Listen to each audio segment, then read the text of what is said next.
আমার সোনামের দধিমঙ্গল হলো? হ্যাঁ মা, আমার বন্ধু আমাকে ভালোবেসে দই চিড়ে খাইয়ে দিয়েছে।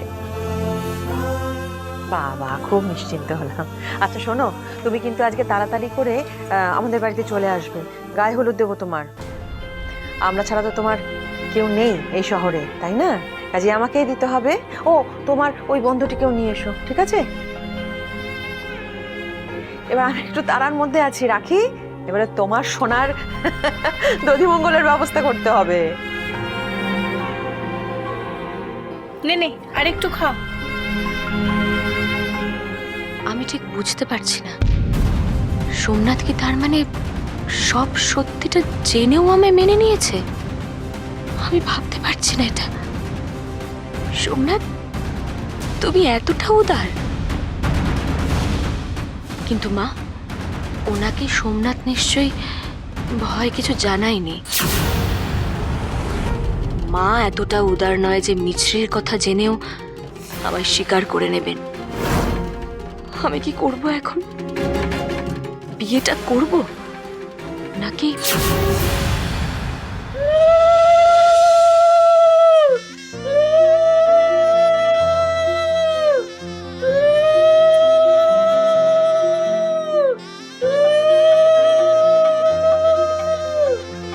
আরে ওই ফোনটা রাখ না, আগে দধিমঙ্গলটা হয়ে যাক, তারপরে যত ইচ্ছা ফোন কাটিস, রাখ। আরে বাবা, আর তো কিছুক্ষণ, একটু পরেই তো একেবারে মুখোমুখি বসে মন দেয়া নেয়া করবি। রাখ না এখন ফোন। এত কথা হলে না বড্ড অসুবিধে হচ্ছে আমার। এত কথা বলো না কেউ, একটু শাকটা বাজানো যায়? হ্যাঁ হ্যাঁ।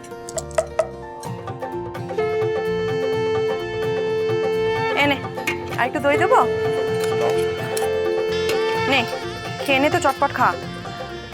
আগের বারে তো কিচ্ছু খেতে পারিসনি, আগে ভাগে অপারেটা এসে খেয়ে নিয়েছিল। এবার আর সে চান্স নেই। আমার ভোলানাথ তার জীবন সঙ্গী পেয়ে গেছে। একবার বলে ভোলানাথ, একবার বলে নারায়ণ, আর তো নিতে পারি না রে, সহ্য। মা শুনুন, আপনার যদি আপনার ভোলানাথকে নিয়ে এত এত প্রশংসা করবার ইচ্ছে হয় না, তাহলে ওর ঘরে গিয়ে করুন। এখানে শোনবার কেউ নেই। এনে চুপ কর না, একটা শুভ কাজ হচ্ছে, কেন এরকম করছিস? চুপ কর। কই দেখি দেখি দেখি, বাবা রে বাবা। ব্যাস, নাম নিলাম আর এসে হাজির হয়ে গেল। সত্যি আমার না আর ভালো লাগে না, যেখানে বাঘের ভয় সেখানে সন্ধে হয়। সন্ধ্যে কেন হবে মা, এখন তো কাকভোর। কিরে দাদা, পুরো মুখ হাঁড়ি করে, মুখ গোমড়া করে বসে আছিস কেন? ওই দই কই খেতে হবে বলে না? এই তুই চুপ কর তো। তুই তো বেহায়া কেন রে মহারাজ, বুঝি না তো। তোর বউ তো বোধহয় গেছে সাত সকালে, না? ফুটপাতের দোকান সামলাতে তুই চলে এসেছিস এই সুন্দর অনুষ্ঠানটাকে পণ্ড করার জন্য। এই খা না। আমি কেন পণ্ড করতে যাব? ও তোমার প্যারেলাল আছে না, তোমার বড় ছেলে, ও একাই খাবে, ওই দায়িত্ব নিয়ে পণ্ড করে দেবে। কিরে দাদা, তাই না? এই তুই চুপ করবি, একদম চুপ, একটা কথা বলবি না। এই তুই খা তো। আরে তুই যা তো। আরে মাই তো। আরে যা না।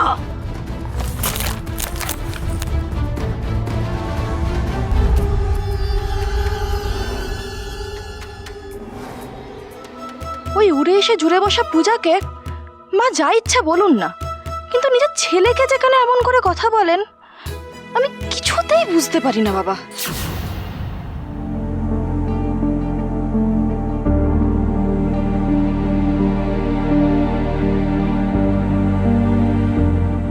দাদাকে দেখে কিন্তু সত্যি বুঝতে পারছি না যে প্রিয়াঙ্কা গরিব, অবিবাহিত একজন মা।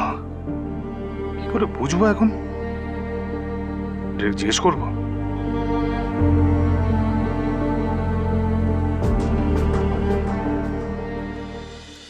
মামা, আরে মামা, হ্যাঁ এই দাঁড়া, একটা কথা আছে তোমার সঙ্গে, বস বস। জরুরি কথা। বলছি, হ্যাঁ। এই দাদার মধ্যে কোনো পরিবর্তন লক্ষ্য করেছো? পরিবর্তন? মানে কালকে যখন ওই পিঙ্ক স্টেশন থেকে তোমরা ফিরলে, তারপর থেকে বলছি মানে ওই ধরো হঠাৎ হঠাৎ চুপ করে যাচ্ছে, বা খুব আনন্দে আছে, বা আনমনা হয়ে ঘুরে বেড়াচ্ছে, বা ফুরফুরে মেজাজ, হ্যাঁ এরকম কিছু পরিবর্তন লক্ষ্য করোনি? তার আগে তুই আমায় বল, আমরা যে পিঙ্ক স্টেশন গিয়েছিলাম সেটা তুই জানলি কি করে?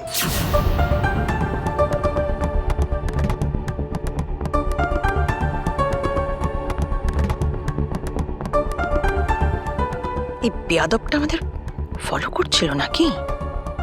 পিঙ্ক স্টেশনের কথাও জানলো কি করে? না, যেভাবেই হোক মহারাজকে আমি আটকাবো, না হলে সোমনাথের বিয়েও ভণ্ডুল করে দেবে।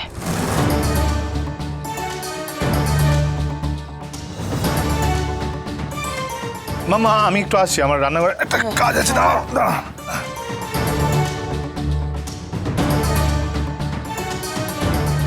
নিমা, ছেলেটাকে আর অপয়া অপয়া বলিস না রে। ওর মতো ভালো ছেলে পৃথিবীতে দুটো নেই। তুই তো রত্নগর্বা রে।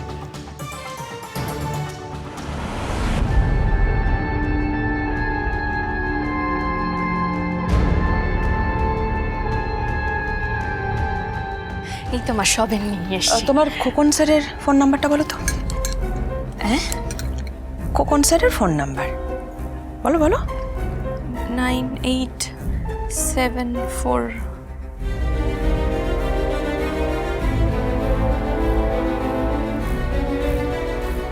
মা হঠাৎ পূজার সাথে কি নিয়ে কথা বলছে?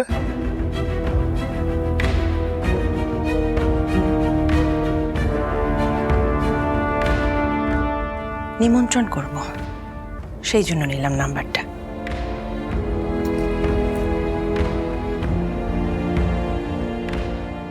এই তো পূজা, দিন আমায় দিন। বলছি ওই কি বলছিল মা? খোকন স্যারের নাম্বার চাইছিল, বললেন নিমন্ত্রণ করবেন। খোকন স্যারের নাম্বার?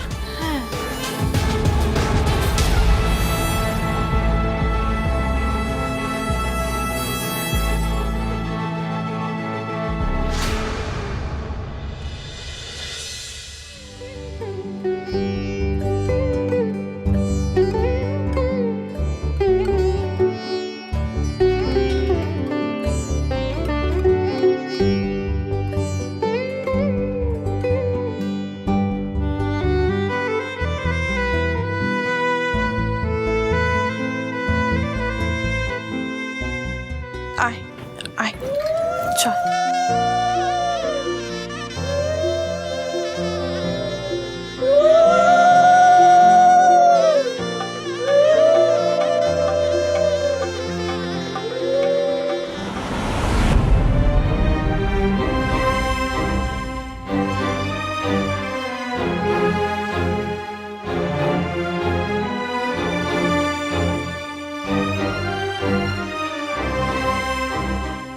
চলুন, অপরাধের থাকতে নেই।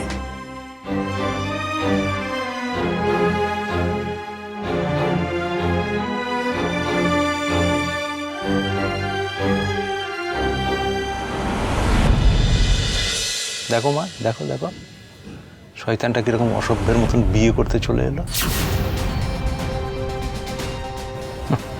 আমার সমস্ত টাকা পয়সা মেরে, দেখো চোখে মুখে কোনো অনুতাপ বা লজ্জা কিচ্ছু নেই।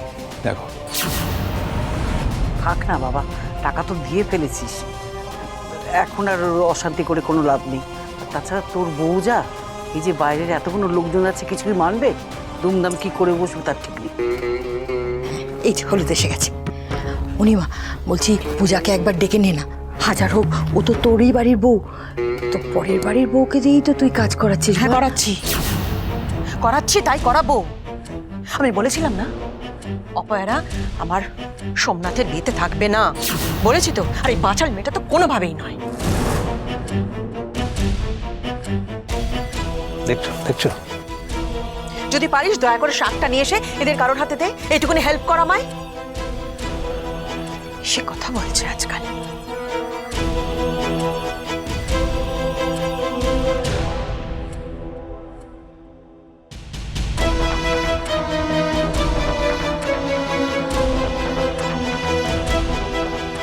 চারজন এ হলো তো, কি করে হবে? পূজাকে ডেকে নিলেই তো সব সমস্যার সমাধান হয়ে যায়। আরে বাবা না বলছি তো, ডাকবো না। হ্যাঁ রে, ছেলেটাকে এইভাবে দাঁড় করিয়ে রেখে তুই এখন এও খুঁজবি?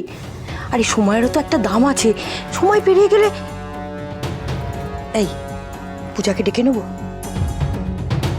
বললাম তো না, কোনো শুভ কাজে ওই অপয়া মেয়েটার হাত পড়বে না, বুঝতে পারছিস না?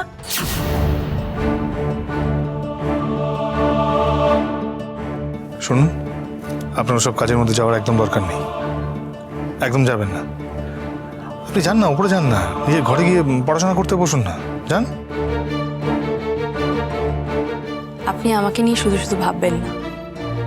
আমি আপনার মায়ের করা অপমান গায়ে মাখি না। উনি তো আপনার মা। আমার তো চিন্তা অন্য কারণে।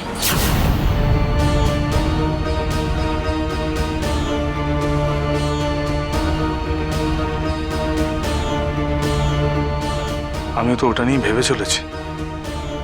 আমার এটা মনে হচ্ছে যে ভয়টা মিথ্যে নাও হতে পারে। তুই আর তোর ওই বাঁচাল বউ কবি আমার দাস দাসী, বুঝলি? দাদা প্রিয়াঙ্কা দিদির সব কথা শোনেননি, আসল সত্যিটা উনি জানেনই না। আসল সত্যি তুই এক্স্যাক্টলি ঠিক কি শুনেছিস আমার একটু বলবি? আমার জীবনের চরম সত্যিটা আমি তোমাকে বলতে চাই। তারপর তারপর phone silent, dead, no network. Priyanka এতগুলো কথা বললো, আর দাদা আসল কথাগুলো শুনতে পেল না। কি হবে এখন?